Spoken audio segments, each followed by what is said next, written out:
50, votre jeu à faute à cadeau, 5200 francs de lot à gagner aujourd'hui, 5200 francs donc vous envoyez à Fata au 7123 71 23 suivi de votre nom et de votre prénom. Tirage au sort de la personne qui participe avec nous, ce sera tout à l'heure à 7h40. Votre jeu avec Tim Tam.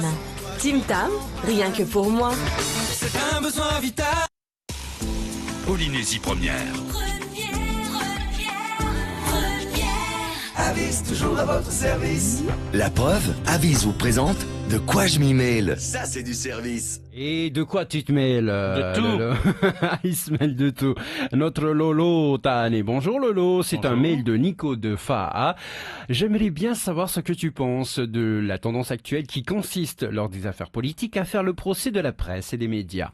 On poursuit aujourd'hui notre réflexion sur l'affaire Fillon en particulier et les affaires judiciaires qui collent aux hommes politiques en général. Dans l'affaire Fillon, ses partisans ont adopté une stratégie qui ne consiste plus à défendre leur poulain, mais à s'approprier le principe selon lequel la meilleure défense, c'est l'attaque. Et les citoyens fillonistes leur emboîtent le pas et, s'exprimant sur les réseaux sociaux, crient à l'acharnement des médias. Il y aurait acharnement si un ensemble de médias, un groupe de journalistes, se mettait à inventer des affaires juste pour le plaisir malveillant de nuire à un élu, à un candidat à la présidence de la République. Et si tel était le cas, tous les journaux et toutes les chaînes de radio ou de télé ne s'engouffreraient pas dans une fausse rumeur totalement inventée. Le problème avec l'affaire Fillon, comme avec d'autres affaires, c'est qu'il y a des faits avérés. Des vérifications judiciaires sont en cours et on verra bien ce qu'il en ressort, mais en tout cas, il y a un incontestable et incontesté fond de vérité. Dès lors, que doit-on en faire de ce fond de vérité? Le taire parce que c'est Monsieur Fillon ou le dénoncer parce que c'est important dans le parcours d'un homme qui aspire à devenir chef de l'État? J'entends ou je lis que les médias remplacent la justice en se faisant juge à la place des juges. Mais veut-on museler la presse? Veut-on réduire les journalistes à un rôle de scribouillard faisant seulement des comptes rendus de conférences de presse?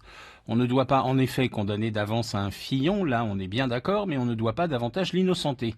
Ce qui est valable dans un sens est valable dans l'autre. Contentons-nous de la présomption d'innocence, ce qui d'ailleurs ne veut pas dire innocence avérée.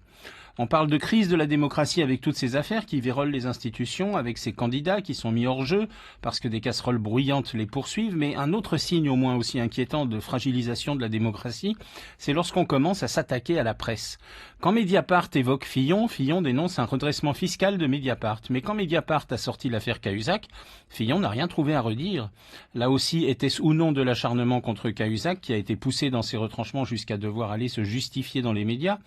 On a su par la suite que Cahuzac avait menti et que tout ce que sortait Mediapart était vrai. Et depuis la pitoyable conférence de presse lundi où Fillon s'excuse de n'avoir rien fait de mal, on apprend par le Canard enchaîné que Madame Fillon aurait touché 45 000 € de prime de licenciement de l'Assemblée nationale en 2 fois. Alors est-ce qu'elle a été licenciée pour absentéisme d'abord?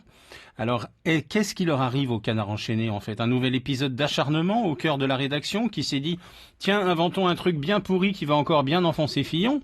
Ou alors est-ce une info avec une source et des éléments fiables et dans ce cas les journalistes ne font que leur travail? Et puis surtout, par respect pour les pays en dictature, dans lesquels les journalistes sont muselés et tués, cessons de chercher des boucs émissaires pour détourner l'attention et respectons ce bien précieux qui est un signe de survie de la démocratie et qui s'appelle la liberté de la presse. Tu disais en début de chronique, attaque, attaque, attaque, quand l'ennemi attaque, l'Empire, Contre-attaque. 6h54, c'est la première. Avis